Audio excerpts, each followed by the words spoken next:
Welcome to The Green Rush, a podcast about the intersection of cannabis, the capital markets, and culture. On a weekly basis, hosts Ann Donahoe and Louis Goldberg of KCSA Strategic Communications speak with the business leaders, financial experts, cultural icons, legislators, and generally interesting people moving the cannabis industry forward. Today, Louis and guest host Nick are speaking with Sebastien St-Louis, CEO and co-founder of HEXO, one of Canada's largest licensed producers of cannabis and a leader in the race to capture the estimated $250 billion global market. Recently, the company joined other major marijuana producers like Aurora and Canopy on the New York Stock Exchange and inked a deal with MolsonCoors Canada to produce cannabis-infused beverages, set to hit Canadian shelves this December. Sebastian unpacks a ton of great information on HEXO and the current regulatory climate in Canada, so this is a must-listen interview for anyone following the Canadian marketplace. Now on to our interview with Louis, Nick, and Sebastian.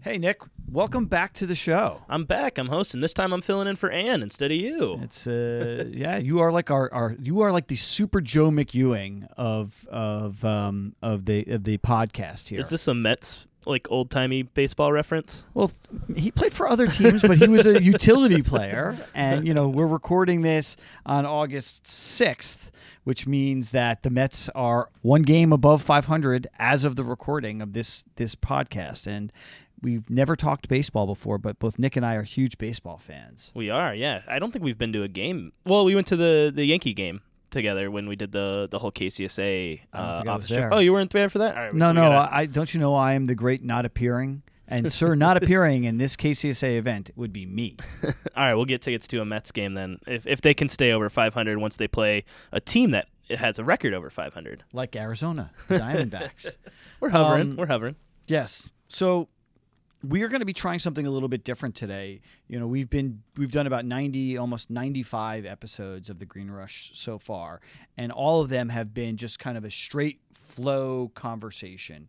But as we get more professional and we get better at this, we're going to try and do something a little different today. We're going to try and do something a little different today and break this conversation up into blocks or segments. And we're going to be speaking today with Sebastien St-Louis from HEXO. Yeah, and just to build off that, we're always trying to make sure that we're giving you, our loyal listeners, something really of value about getting this conversation, knowing that who our audience is. It's investors. It's folks that are already interested in the cannabis industry. So a name like Sebastien St-Louis or HEXO should be something that's already familiar with you. So we don't need to necessarily go over all those early details or learn Sebastian's story. I think we've all we will learn Sebastian's story. But we've read his early stuff in there. So we really want to make sure we're bringing something to value to you guys and getting his real deep insights on what's everything's going on with the industry. They've been making some news with New York Stock Exchange listing. Partnership with MolsonCoors, movement into Europe. I mean, there's a lot of stuff that's going on. And not only that, given the role that HEXO plays both in Quebec and then broadly across the country of Canada, the goal here is for Sebastian in this interview and for all of our guests going forward to do more thought leadership, which is a phrase I absolutely hate, but really giving them the platform to talk more expansively about the industry itself and not just be completely self-reflective. Yeah, there's so much more space to grow within the cannabis industry. We know where it's at. We've seen how it's gotten to this point. So where's it going to get bigger? Where are we going to see the new trends? What are consumers going to be looking for? What are investors looking for? What's going to be the future? So with that, we're going to get onto our conversation with Sebastien St-Louis from HEXO. But for you, our loyal listeners, send us some feedback. We'd love to know what you think about what we're doing, where the podcast is going, the types of guests that we should be bringing on. Please also take a moment and subscribe. The more subscribers we have, the more reach we have, and clearly the better guests we'll get. So with that, onto our conversation with Sebastien St-Louis, CEO and co-founder of HEXO. Okay, so we are talking with Sebastien St-Louis, CEO and co-founder of HEXO. Sebastian, welcome to the show. Thanks for having me. It's truly our pleasure. Canada has been leading the way globally in the legal cannabis space for years. You guys were the first to develop a national set of regulations for adult use for cannabis. You guys have been leading the way globally from a capital market structure. And now you guys are going through the first throes of a kind of a shake-up or shake-out in the industry. Can you tell us what's going on in the Great White North? I think it's really exciting. The groundwork that the Canadian government has laid that has allowed companies like HEXO to take center stage on a world scale. We are currently expanding globally. We've recently obtained licenses in Greece. We're talking about moving into the U.S. very soon, which is tremendously exciting from a market potential point of view. And the quality of partners that we're attracting and bringing to the table keeps increasing. We've now seen large beverage companies partner with cannabis companies. So in our case, MolsonCoors partnering with HEXO on beverages. And we're seeing deals coming in from the tobacco space, the pharma space. Very exciting time to be in the industry. And it's all true, and I promise you, as we get into this, we're going to talk a lot about what you guys are doing. But generally, Canada has, you guys were the first country, G8 country to legalize cannabis. And, you look at what happened initially with the TSX and the CSE and the NEO exchanges. You guys have been on the cutting edge. And recently, we saw Bruce Linton out at Canopy. And you said yourself you believe that about 80% of smaller producers in Canada are going to go bankrupt in the next couple of years. I don't want to be doom and gloom, but just like Internet 1.0, there was a lot of froth in that industry, and there's been a lot of froth in cannabis. And Canada's out in front on this. Frothiness, positive. Where are we going? Like, what's happening in Canada, and how is this going to then end up playing out in the U.S., do you think? Well, I think specifically talking Canada, we have a brand new rollout of Regulations 2.0, which includes edibles, drinks, vapes. That is coming out for this Christmas. So we're very excited to see what's going to happen there. I think you're also seeing... Santa's going to be really high when he's delivering this year, huh? Well, whether it's high or healthier, because we do more than just get people high. But yes, there will be a panoply of products available for Santa. That's right. Let's go back to that question about the 80% of producers. So, because in your last earnings call, you said, and really when I read it, I was like, wow, that's a hell of a statement. That 80% of the smaller guys are going to go bankrupt. What is this impact going to have on the supply chain for you guys generally? For Aurora's, for the Tilrays, for the other big producers up there? Well, I think there's a streamlining of the supply chain, and now the rubber's hitting the road in terms of the producers that can operate at large scale while maintaining and improving quality and lowering costs are the only ones that will survive. And so HEXO is ideally positioned there. So it's actually quite exciting from my vantage point, because I see the opportunity for more market share. I see the opportunity to bring our products, of course, not just across Canada, but internationally as well.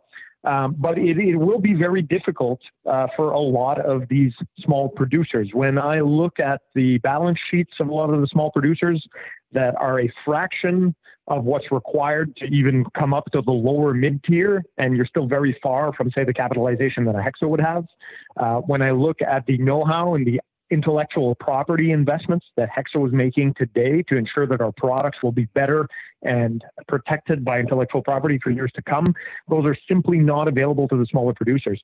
And unfortunately, so far, out of that list of 150 licensed producers in Canada, I haven't seen many. In fact, I've only seen 2, including HEXO, that have really been able to consistently produce under $1 a gram. And so cost is very important, of course, as we're adding people to the supply chain, as we're continuing to improve quality. And so that's why I think that a lot of the smaller guys are going to have a rough go over the next 24 months. So I want to jump in here and talk about the current regulatory environment in Canada. I think one of the marquee stories that everybody's been following this last month has been really the downfall of CannTrust and the litany of issues that they're facing. So can you talk about, like, since all the CannTrust news broke, what's the regulatory environment in Canada been like, and how are LPs like HEXO, like, changing up, if at all, their operations? And then what's it like working with Health Canada? Are they actively talking to you guys every day? Are you reaching out to them to talk about things? What's that relationship like? No, I think the regulatory landscape has remained very consistent, and if anything, it's always best when the regulators and industry are working hand in hand, and where you don't necessarily have surprises.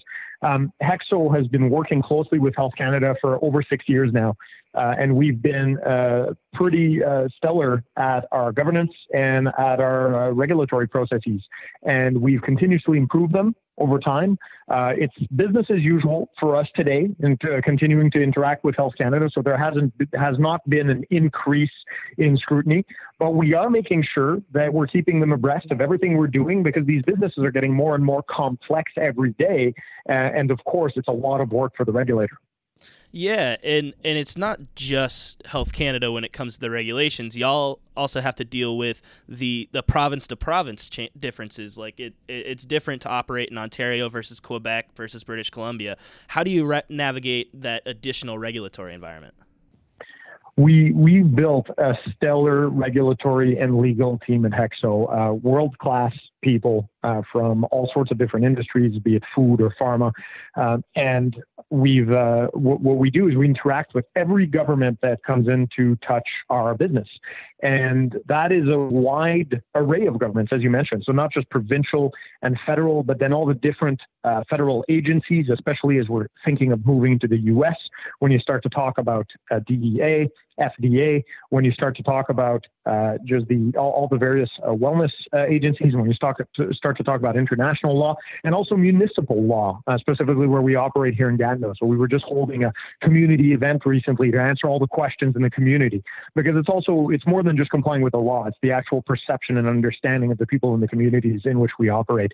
And HEXO has made quite the commitment on adhering to regulations, but also on our corporate social responsibility charter. Ooh, can you talk about corporate social responsibility for a second? You know, there are very few companies in the cannabis space who have CSR built into their DNA. And you literally, we've done 90 plus shows, are the first CEO to raise the concept of CSR unprompted. So talk a little bit about what your CSR programs are. Well, I think CSR is absolutely critical to the growth of this company, but to our industry as well. Cannabis is under a special kind of scrutiny. Any error in cannabis will be a broader impact than, say, in food today. It's very important that we get it right. For me personally, CSR is critical because I think we only have one planet to take care of.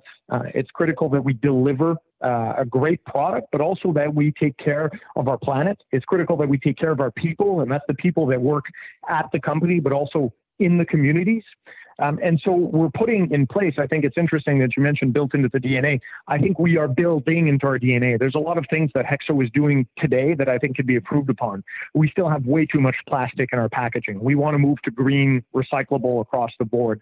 We're making some bounds and strides right now on our climate change impact. And so you'll see some specific programs being rolled out over the coming months that we believe are going to be transformational and that are going to make a real difference. And I think the CSR is so important because for a couple of reasons. One, it's the right thing to do. Two, people care, so our consumers care, our customers care, and that's probably the most important reason.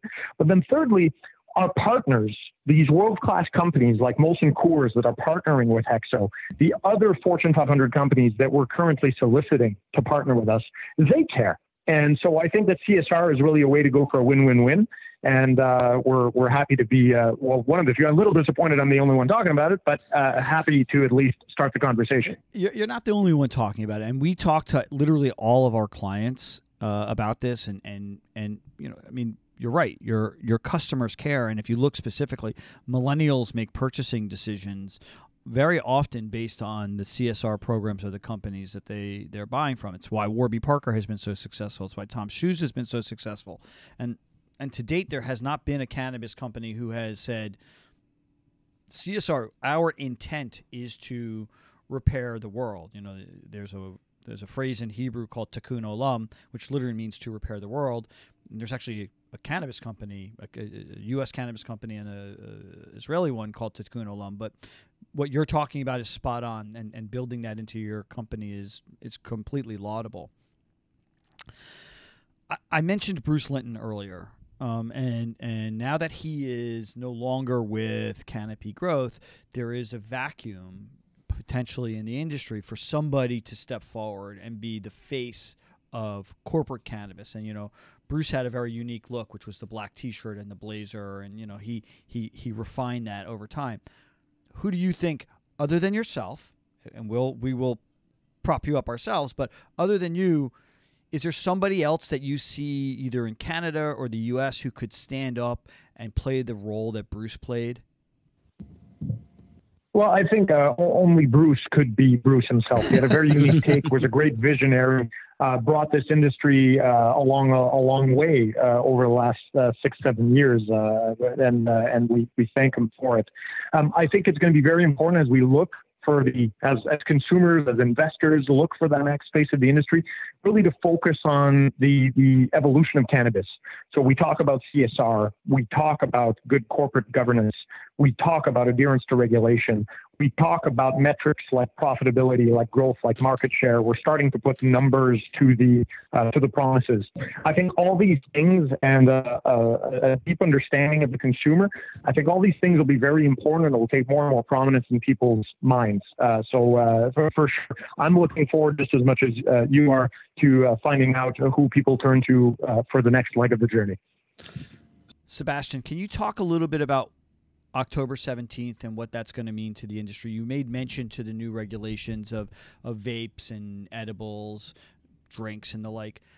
Functionally, when do you think consumers in Quebec, in Montreal, in Toronto are going to start to see these products on the shelves? And also talk about the packaging, because the rules around packaging and branding are so fundamentally different in Canada than they are in the United States. So from a regulatory perspective, October 17th is the date of the onlining of the regulations. But for the consumers, there's really not going to be an impact until December 17th. That's really the date where they should be able to see products on shelves. Now, that is assuming that there's not any further delays in our rollout from a regulatory perspective. I don't expect there to be any material delays, but whether it's a December or January launch, I think that's kind of the date we should focus on. From HEXO's perspective, we are ready, and we had been ready to do national rollouts as early as October 17th. So whether it's December or January for us, we're ready, which is fantastic. And what that means is in all the different products that we're going to be going to market with. So we're really excited about our upcoming vape line. So we've got a phenomenal vape experience. I've had the occasion to try the formulation when I was actually down in the States, because we're not allowed to try it up here in Canada, unfortunately. But we are allowed to move our intellectual property down to the U.S. and formulate there. These vapes were absolutely phenomenal. So no coughing, a beautiful taste to them, and a really splendid effect. So those are coming on in December. Our drink line that's being built by our joint venture with MolsonCoors, so by Trust, is far and above the best drinks that I've ever seen or tasted in cannabis. So you won't be able to tell that there's cannabis in the product itself. So it's completely tasteless. We believe our onset time right now, thanks to the emulsion technology we put in play, we believe is the fastest in the industry. So we're currently testing between 5 and 7 minutes of onset time, which is fantastic. Wow. The team has done a phenomenal job in the taste. And when are consumers going to be able to try those drinks that you guys are working with MolsonCoors on? So we're going to have a national launch, regulations permitting, December 17th is the game plan. So we're looking forward to early fall, where we'll invite the CEO of Trust, Brett Vi, to do a presentation on all the exciting drinks that we'll be bringing to market. just to remind everybody, we're talking with Sebastien St-Louis, CEO and co-founder of HEXO. In terms of products, are you going to be developing anything that is uniquely Canadian? And I'm going to make a really silly statement, but like, are we going to see THC infused maple syrup? You know, is there anything that you guys, and you know, I'm not going to ask you to violate any intellectual property or roll out anything that you don't want to, but you know, Canada is a different country than the United States. As much as we like to think of you guys as the 51st state, you're not. You are you know. So have you thought about things that are uniquely Canadian that will appeal to a Canadian audience that, you know, Americans might say, oh, that's different? Yeah, I absolutely think Canada is very different, and especially from the landscape that's been built up. So the Canadian companies historically have had access to a lot more capital than our U.S. counterparts. As such, we've also been focused on different things. U.S. companies today are mostly focused on a retailer-first strategy, right? Own the store, open up the retail, put your products in that store, mostly. In Canada, because the retail is controlled, again, mostly by the provinces, so our version of states, what's happening is the companies are free to pursue strategies that are focused on the technology of cannabis, and that's what HEXO is doing. So when you ask me about maple syrup infused with THC, although I think it might be a clever product, that's not what's gathering the mass of our attention. What's really got my attention is how do we make the experience better for the consumer in products they already know and love? How do we go mainstream with cannabis in a way that's invisible to the consumer and that just creates a better experience? And let me give you an example of that. Pick up your favorite sparkling water, your favorite de-alkalized beer, maybe your favorite better for you juice, so juice with low calories, that type of thing. Can we infuse in that a powered by HEXO experience that will guarantee a specific window of fun, say an hour and a half? Can we make that work in under 5 minutes? And can we guarantee the same experience every time? I think that technology will really drive the product innovation, because today we simply don't see that level of quality in products in the USA when it comes to advanced products. All right, let's pivot a little bit and get more into you guys specifically, because I know we've been talking a lot about Canada, but this is an opportunity for you to go more into HEXO specifically. So what is HEXO? So HEXO is really a cannabis technology company. So we were born out of the regulations about 7 years ago here in Canada as a medical cannabis company. So we grew medical cannabis and we distributed directly to patients. Along the way, Canada evolved and developed regs for adult use and then allowed additional products. And then we doubled down on our R&D department. We doubled down on innovation, design, and engineering. We now have a roster of over 30 PhDs and chemists working day and night on finding the next version of the technology that'll bring cannabis to people. So that's emulsion technology, that's nanoscale technology, that's absorption technologies, and that's also all the technologies around all the cannabinoids. We talk often about THC. We talk often about CBD, but we have to remember that this plant has over 180 active compounds. And we're finding out some amazing stuff around CBGA, around THCV, around CBC. And we're currently looking at what can we do with all these different cannabinoids and how can we formulate experiences that help people simply live a better life, whether that's from an aspect of having more fun, which is what we all know is getting high, or is it to improve your sexual health? Is it to improve your appetite? Is it to control your appetite? See, we're even doing some really innovative research on dieting with cannabis, and we expect that over the following years, someone will be able to go buy a sparkling water powered by HEXO diet that will be able to take away your appetite for a number of hours. So these are the kind of things that excite me in terms of new product development. Yeah, that sounds amazing. And I know you keep harping on the healthier stuff, but if you can make a THC infused poutine, I would be all over that.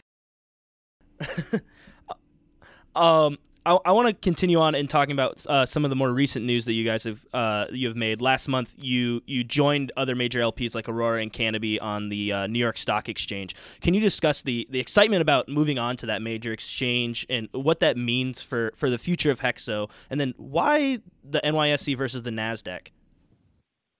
Well, the very first part of getting an American exchange is that HEXO is growing beyond being just a Canadian company. And so just like any other multinational company, the most exciting market in the world is the U.S. And so we have to play in the U.S.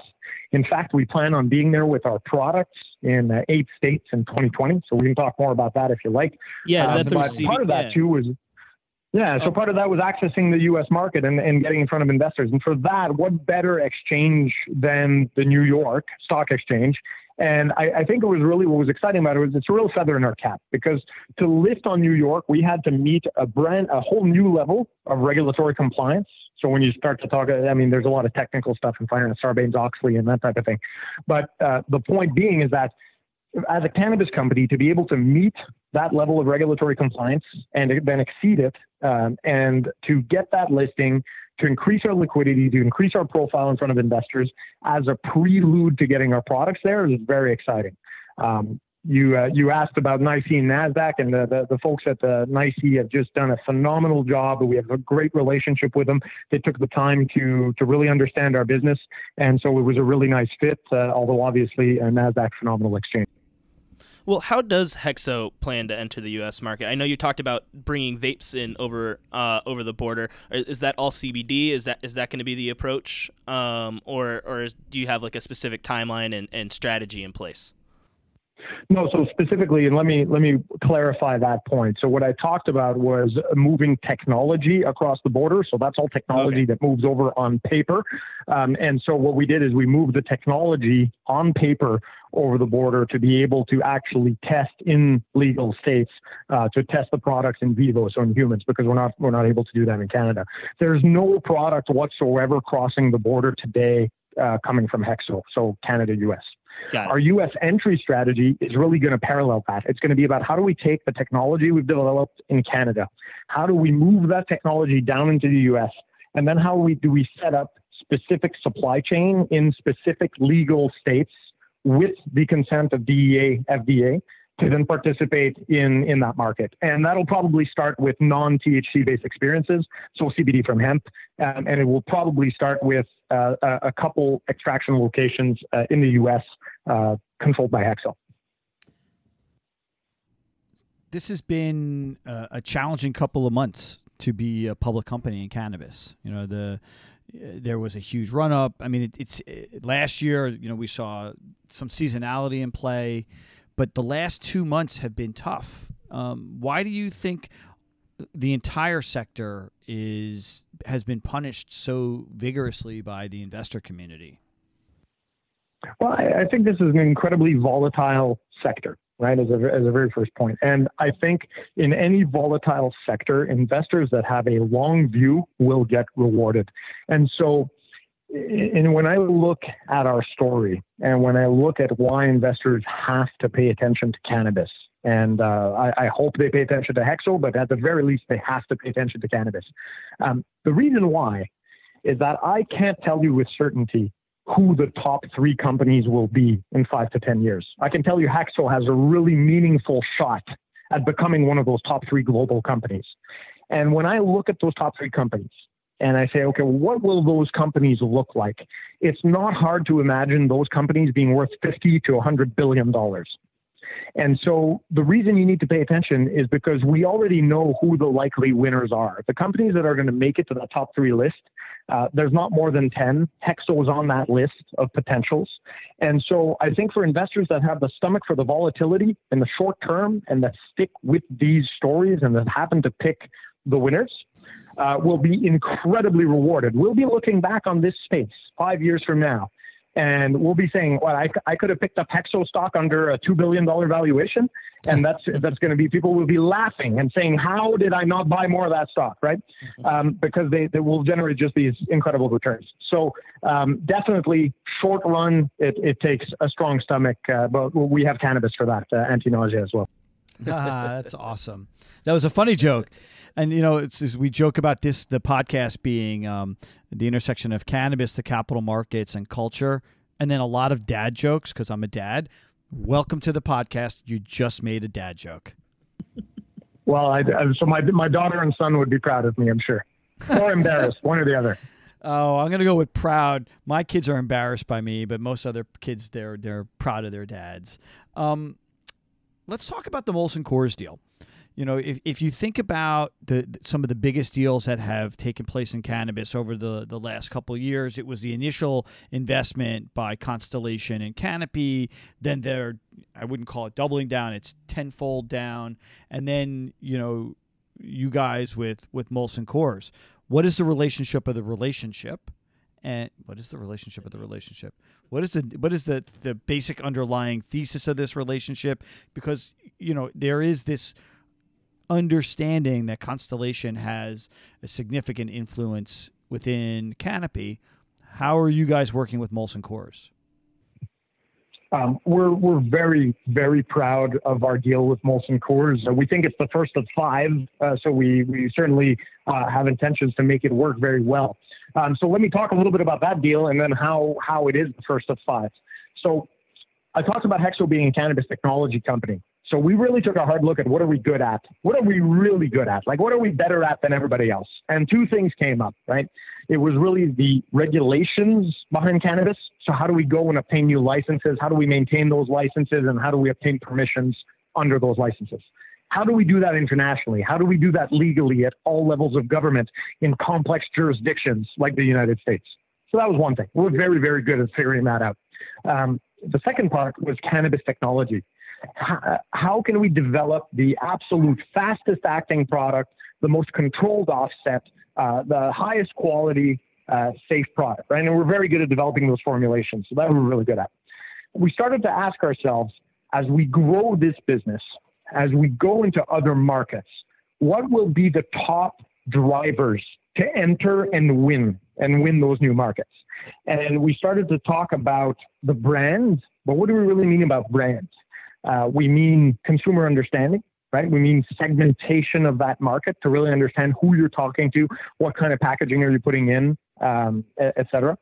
But then we also focus a lot on distribution. So time and time again, in history of all sorts of different products, we've seen distribution win over brand, win over technology, right? You've seen this with DVD and Laserdisc. You've seen it in word processors like Microsoft Word and Corel WordPerfect. Distribution often wins the brand war. And so then we asked ourselves the question, who has the best distribution in the world for some of these products we want to build?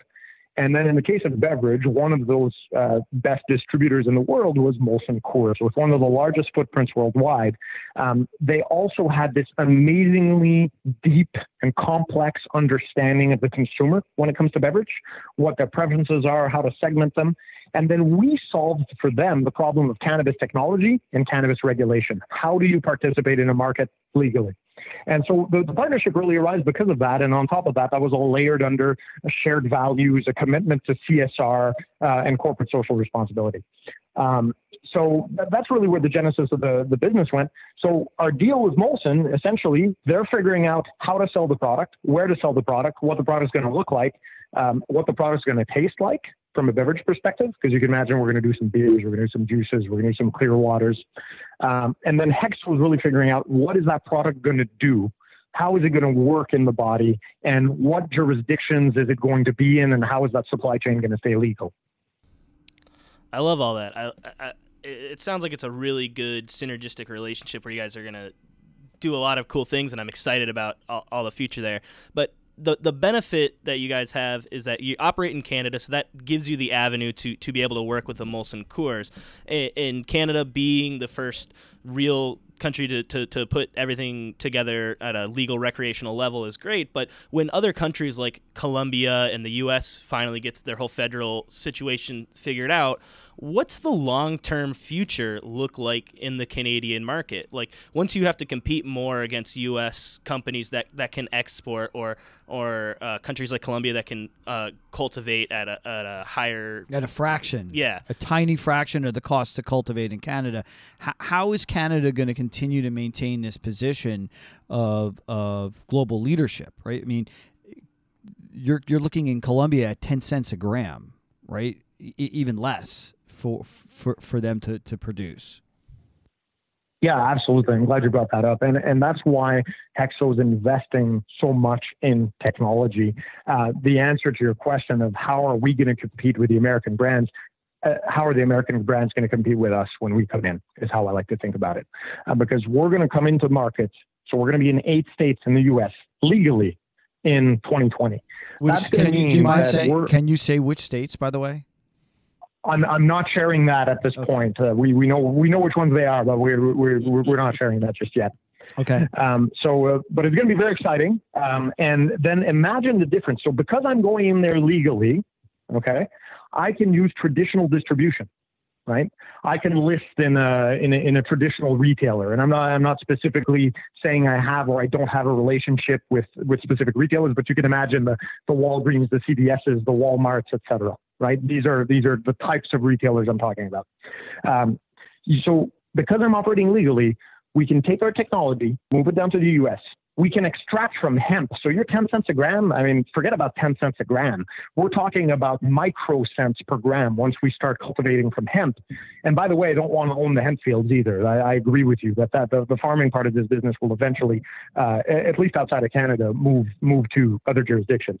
Mm-hmm. But if we move the technology down there and I use traditional distributors, and I have partners like MolsonCoors, and that's one of my 5 partners. I mentioned I'm going to have, they're the partners in beverage, but I plan on having a partner of the same caliber in cosmetics, in edibles, in health and wellness, and in vape. And so with that firepower behind us, paired with our technology that we've already proven is amongst the best, if not the best in the world, when I talk about onset times, 5 to 7 minutes, that's faster than anything else I've seen so far.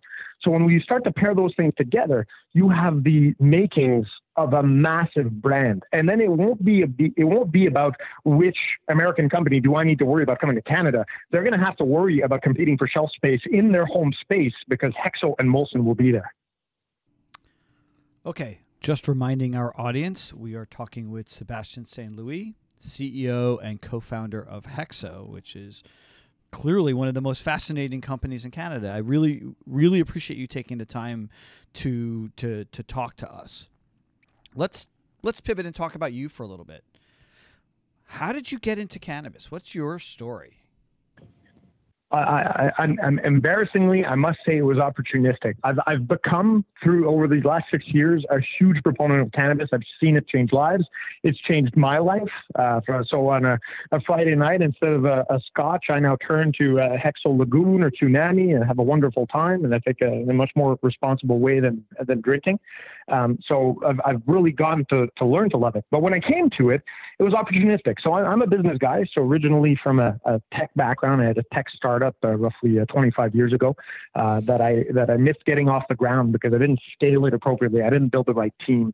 I've been a banker both in international trade and commercial lending here in Canada. So I've worked with hundreds of different manufacturing companies. And I've been in real estate and I've been in auto parts. So I've done a lot of different businesses. All those different businesses, there were really 3 themes that came out that tied into cannabis. And one was the theme of the barrier to entry, that moat, right? And so that really came from my tech days. And we had the tech boom and the just proliferation of the internet. And I really thought that cannabis would have those same qualities. So that barrier to entry that would lead to a big capital market. That was the first part. The second part was the fact that these were very strong cash businesses. How I've made my money in my life was always through cash businesses. So renting real estate, which was a cash business, the auto parts business, which was about turning inventory, right? These were ways to maximize cash, and cash flow turns into good businesses. And then the third was just a love of manufacturing, and cannabis has turned into a real a sector that's a true manufacturing sector where we're building all these exciting products. So it really touched on 3 things that I loved, and that's why I got into the business. Sebastian, you've presented a really ambitious look at Hexo and everything that brought you to this point, and it's a lot of excitement. But one of the things that we like to talk about here, and specifically Louis likes to bring up, is that what have you learned along the way from past failures, whether it be as the CEO of Hexo or from some of the other business ventures that you've done in the past? Well, I've learned that you can't do things alone, and you can't do things underfunded. And I've mentioned the very first business that I had was a tech company, and it was a phenomenal little business. We had a niche. We did 3D simulation. It was great demand. There was only about 3 people in North America that knew how to do what we did.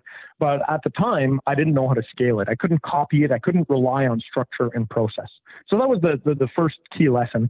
And another lesson along the way was the access to capital. It doesn't matter how good your idea is. If you can't have the right capital to back it, you won't succeed. And that specifically was a little startup in the solar panel business where we had a green roof company. And we had amazing contracts. We had a great idea. We had a great technology, but we had not capitalized it the right way. So then we couldn't move fast enough and we lost the market. And so those are things that we fixed now with HEXO. I mean, we've raised over $500 million. We have a phenomenal team, now 1,200 strong, with an absolute world-class leadership and management team from who I learn every day. This industry is, as I said, a lot of people think it's Internet 1.0 or Internet 2.0.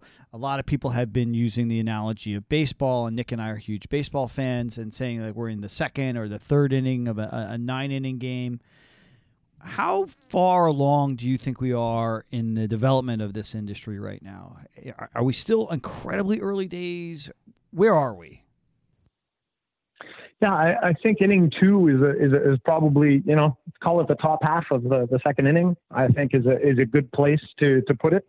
I think we have tremendous runway in front of us, and I think the industry is going to keep surprising for years and years and years to come. I hope to have the privilege to be here to see it for the next 15 to 20. We'll see. So the other part to this is, you said that we're going to see this huge shakeout, right? 80% of producers in Canada are probably going to go away. Has the opportunity for somebody who wants to get into this industry passed, or is there still room for somebody who's hungry and entrepreneurial to get in? Where can they get in? Where would you counsel somebody to get into the industry now if they were interested? I think that's the crux of the question, is where. Because I think, first of all, and as a lesson to fellow entrepreneurs out there, if anyone ever tells you you can't do something, first of all, don't listen to them. Go do what you want, right? That's number one. So whether I tell you to do it or not, it should be irrelevant. If you think, I'm full of beans, just go out and make it happen. You can tell them to fuck off. We can curse on this podcast. We try to stick to the adult only. It's all good. Essentially where I would start is, first of all, in Canada and even elsewhere in the world, from a cultivation point of view, if you're just getting going, in my opinion, that's the wrong space to be in. That's going to be a very, very difficult slog, with the caveat that if you're being very small, if you're doing all your own quality control and you're really dialed in and it's a really niche product, I think there's some room for some craft brands. I think all the craft brands may take up 2% of the total market. That's kind of what I think is gonna work out in Canada. So cultivation isn't where I would go. What I do think, however, is anybody that would be interested in cultivation, that doesn't mean you can't participate in the industry. We have amazing companies like HEXO that are growing every day, hiring every day, and we're looking for people that have that spirit to win, that entrepreneurial spirit, people that really want to drive a difference and that have a specific skill set, right? And that are interested in learning. And so I think to any entrepreneurs or people that want to get into the industry, I would suggest find a company which culture speaks to you and which values speak to you, and then bring your innovative ideas from the ground up into that company and build something special. I think there's a real opportunity. Of course, from outside the cultivation piece, there's a myriad of opportunities. When you start to look at the different technologies, when you start to look at the brands, when you start to look at all the services that support this industry, I think it's completely greenfield and tons of opportunities for small business owners. You just made mention of something that I found really interesting, which is the concept of corporate culture, right? There are a lot of studies out there that say corporate culture is a strong indicator of whether a company is going to be successful or not. Describe the HEXO culture, and how did you build it? How did you intentionally create the culture that you have within your company? That's a really great question, and I think it's covered. It's hundreds of books, and I have a couple master's degrees in business, and I don't think I can answer that question appropriately, but I'll give it a shot. So first of all, what culture do we have here? It's a big family. It's a win as a team culture. So where no person left behind, but also a hard driving culture. Everybody here works very, very hard, but we are working to make a change, and I think that really resonates with people. How we built that is we really built it on a foundational strength. So we built it on the strength of structure and process. Versus, I would say, a lot of other companies will build from a people and culture. So they'll go to try to build the culture, exactly to your point, and I think that often fails. I think if you start with the right structure and the right goals in mind, and if you process orient the company early on, you will see the top people emerge out of that culture, and you will really see that winning culture come out of that structure and process. So that's a short way to recap what we've done. But the best way to live it is really to walk around either in our labs, in our greenhouses, in our manufacturing center in Belleville, or over here in Gatineau, and just to see the smiles on people's face as they work. I'm curious, are you guys doing any active research or outreach to different universities to try and get, whether it be engineers or technologists that are on the cusp of graduating, to try and get them to come join the HEXO team? I feel like for the current crop of graduates, the cannabis industry could be a huge boon for them. So I'm wondering, what kind of outreach are LPs like you guys doing to try and bring these people in? You talked about culture. Is that one of the driving aspects that's helping you in your recruiting? I think it's always where we start. It's a critical place to start, and I think it's the most important part for both the employer and the employee. If there's not a cultural fit, it's probably not worth anybody's time. And so it's the first part to really flesh out. Obviously, beyond that, you have to go through all the technical skills, the aptitude to learn, the work ethic. Those are all things we need to look at too. We've done a lot of work with Loyalist College, which is near our 1.5 million square foot manufacturing center in Belleville, Ontario, where we're making all our advanced products. We've done a ton of work with them. We've done a ton of work with the University of Guelph, especially on our hemp strategy and our tissue culture hemp strains. And of course, we reach out to many schools in the areas, whether that's in Gatineau, in Greece, and we're even starting a little bit in the U.S. To go look for top talent. Yes. What is the thing that you guys are working on that you can tell us that is like that you are most excited for? Whether it be a product or a category, but when you have your Willy Wonka hat on and you're looking at your next everlasting gobstopper, what is it? What is the thing that you're like so stoked for?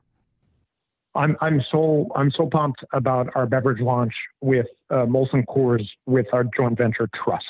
I think the national rollout of beverages powered by HEXO across Canada, and hopefully soon in the U.S., will absolutely surprise everybody. In Trust, we've created the beverage leader.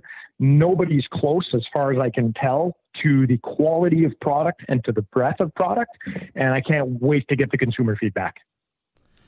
I love that. I love hearing about everything that excites people about the cannabis industry. But what keeps you up at night about it? What keeps you up at night about HEXO? Is there anything that is worrying you right now? What we have to keep an eye on continuously is we have to be very vigilant on our governance. And that really means instilling it from the top down, but also bottom up. It's very critical that we take a very hard look. Everything that touches quality and safety, there can be no compromise.